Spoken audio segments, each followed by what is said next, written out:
Hey everyone, welcome back to the channel. Okay, I need you to brace yourself for this one because what I'm about to tell you completely flips the Wizard of Oz upside down. Like everything you thought you knew about Dorothy, the Wicked Witch, the Scarecrow, the Tin Man, all of it was basically the fairy tale version, the one we grew up with. But in Wicked and Wicked for Good, the truth finally comes out.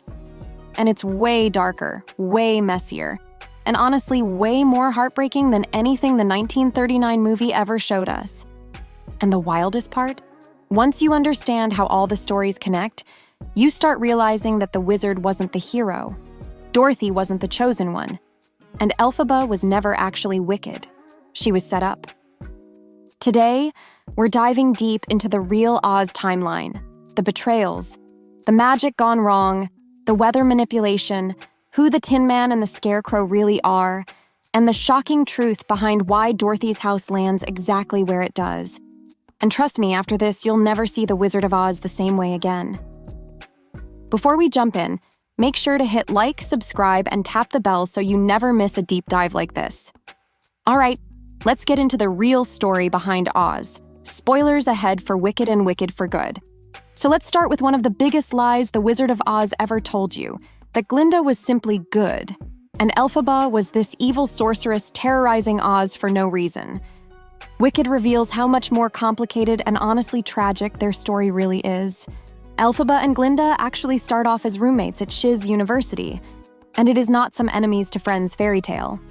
They clash instantly.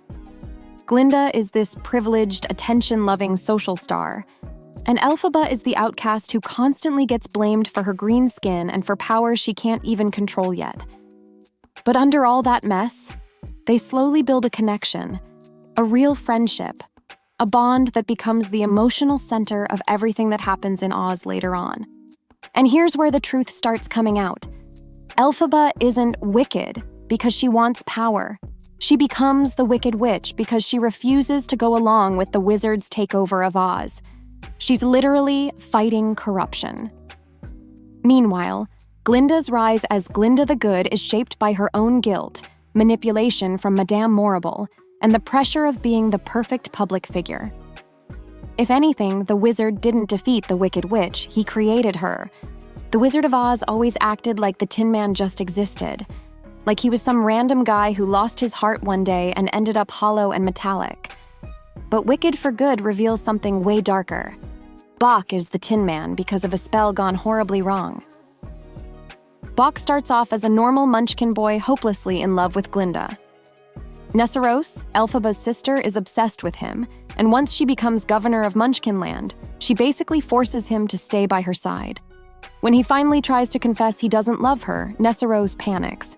She tries to cast a spell to make him love her, but the spell collapses his heart instead. Elphaba finds him dying, and in desperation, she tries to save him. She casts a spell to keep his body alive, but without a heartbeat, without a real human body, without the ability to feel. And that's how Boq becomes the Tin Man, not by choice, not by destiny. This version is so much more tragic, and honestly, it makes that line in Wizard of Oz, "If I only had a heart," hit completely differently. Remember Fiyero? The handsome prince Glinda was supposed to marry, the one Elphaba secretly fell in love with?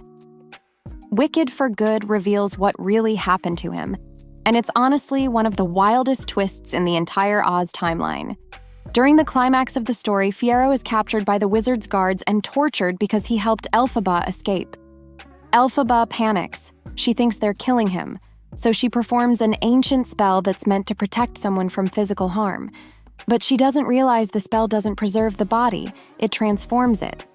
So when the guards leave him hanging in the field, Fiyero isn't dead, he becomes the Scarecrow. Which means that the entire time Dorothy is singing and dancing with him later on, she has no idea she's talking to Elphaba's soulmate.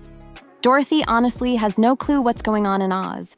She's just dropped into the middle of two women's broken friendship and a political war she never understood.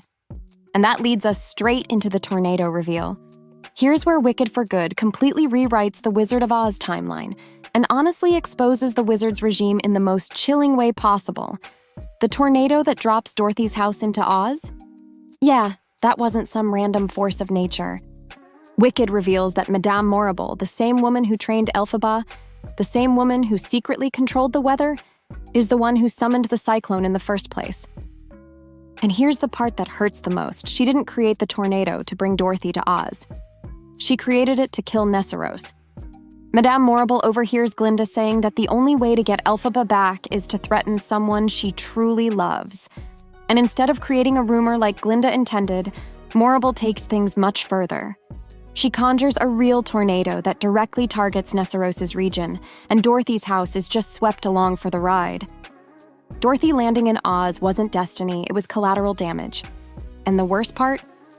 Dorothy has no idea she just landed in the middle of a murder. One of the most fascinating things Wicked does is expose how Dorothy, who we always saw as this sweet, innocent girl, is essentially a chess piece being moved by the wizard and Morrible. Dorothy doesn't know who Nessarose is. She doesn't know why Elphaba is grieving. She doesn't understand that the slippers she's wearing are enchanted shoes passed down from Elphaba's mother. She doesn't know she's part of a political setup designed to trap Elphaba. In Wizard of Oz, Dorothy seems like she's on a cute adventure with her little dog, making friends along the yellow brick road. But in Wicked's version, she's unknowingly participating in the downfall of the only person in Oz who's actually trying to stop corruption.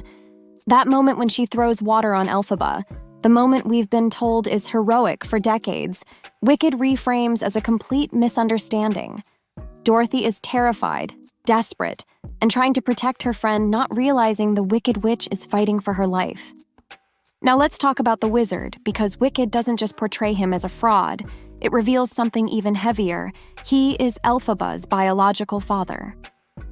The green elixir bottle, the one we see throughout the story, becomes the key to everything when Glinda holds it up to him. Suddenly, all the pieces fall together. The wizard didn't just fear Elphaba. He felt threatened by her power because she was the living proof of his biggest mistake. Elphaba's entire life, her abandonment, her trauma, her reputation, her wickedness, all stem from a man who wanted control but couldn't handle responsibility. The Wizard of Oz wasn't just a con man, he was a coward who built an empire on lies, theatrical illusions, and scapegoating. And once Glinda realizes this, the truth finally becomes impossible to hide. She banishes the wizard from Oz. Madame Morrible gets arrested. And for the first time in decades, the corruption at the heart of Oz is exposed.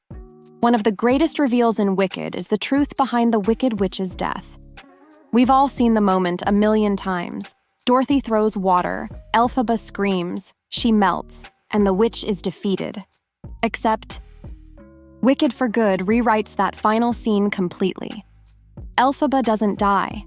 She planned her escape all along. When Glinda comes to warn her about the guards closing in, they share their heartbreaking final conversation, realizing that no matter how differently their paths have turned out, their friendship changed each of them forever. Their duet, For Good, isn't just emotional. It's their goodbye. Elphaba knows that the only way to disappear is to let the world believe she's gone. Dorothy throws the water, the mob celebrates, and Glinda publicly acknowledges the witch's death. But behind the scenes, Elphaba slips through a hidden trapdoor, and Fiyero, now the Scarecrow, is waiting for her. They leave Oz together, alive but erased. Elphaba never gets credit. Glinda stays behind to clean up the wizard's mess. And the entire world keeps believing the lie, which leaves us with one final twist.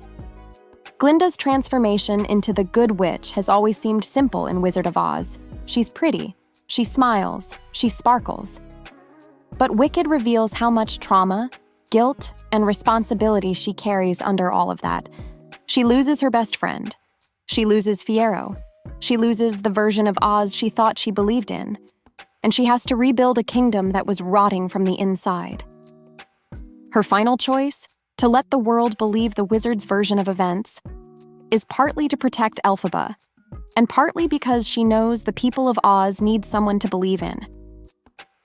Glinda becomes Glinda the Good not because she's perfect, but because she's trying to fix everything the wizard broke. Thanks for watching. Drop a comment telling me your favorite Wicked character, your favorite song, and which version of Oz you believe after hearing the full story. And of course, don't forget to hit like, subscribe, and tap the bell. We've got so many more Wicked Deep Dives coming your way.